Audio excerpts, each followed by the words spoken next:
So I've been sent this from Bell Ross London Boutique. Go give them a follow on Instagram. Absolute legends for sending this.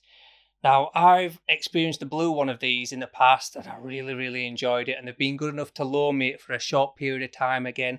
They even took the links out so I could wear it properly, and I've got to say, guys, I'm just going to make a short video because I've got this in my hand and I'm wearing it. It's one of the nicest watches I've ever experienced. Hi, I'm Andrew, and I'm a watch addict. Yes.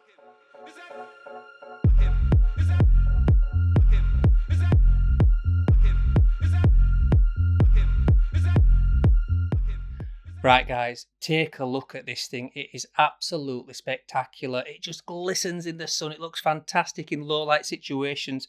Considering there's no micro adjustment as well, it's incredibly comfortable.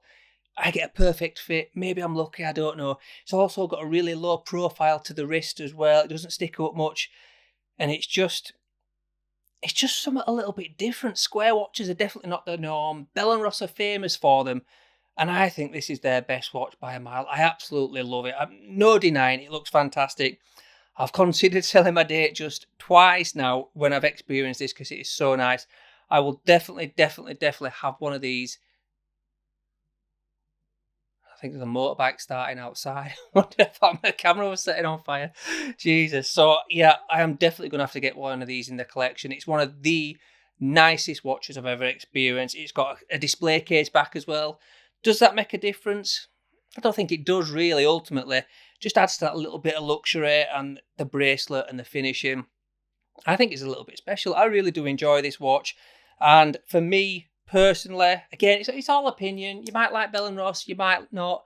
You might have never experienced them. There's not many of them out. You can't go in many shops in England and go try one on. Yes, you can go down to the London Boutique. I'd experience that'd be great. I think they're in Burlington Arcade as well. Looks the business, great experience. But if you like us northern monkeys, it's a bit difficult, isn't it? You have to go a little bit further south. Somewhere like Francis and Gay Jewelers, they sell them. They're legends as well.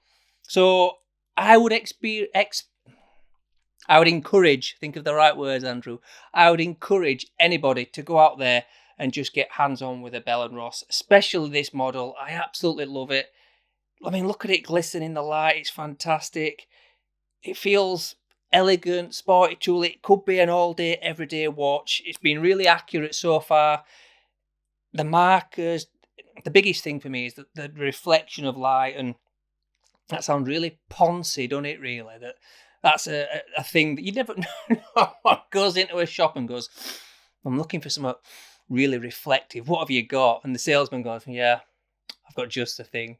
But if you went into a Bell & Ross shop, they would pull this bad boy out. I just think it's brilliant. And I just wanted to talk about it for 5 minutes because it's one of my all-time favourite watches. I'm definitely going to have to get more time with it. So that means I'm going to have to pull money out of where the sun don't shine and fork up and get this. I think I'm going to get it in black because I'm going to keep my date just in blue. And I think they'd make a great pair. So I wore this out for a meal with a wife on Friday, I think it is. And she shouldn't really talked about the watches. I don't know what your wives are like. My wife will humour me for short periods of time. And then she'll talk about handbags or EastEnders or something. But she actually said, oh, wow, look at your watch. It looks fantastic. And I was wearing this. It was in the sunshine. It felt great. So it felt like a real luxury item to me. Anyway, guys, I've banged on enough. What I'd like to know is your opinions on Bell & Ross. Have you ever managed to ever see one in person? Have you tried one on? What do you think? I know people are going to say, well, it's square. It might be a copy of a watch that was designed in the 70s. They might think it's too expensive because it ain't got an in-house movement. But that lack of in-house movement means that the case is really thin and that makes for a really comfortable watch. Again, just my opinion. You might think I'm talking out my ass, but I would like to know what you guys think. That's the whole point of the watch community, innit? Right, guys, over and out. I'll see you in the next one.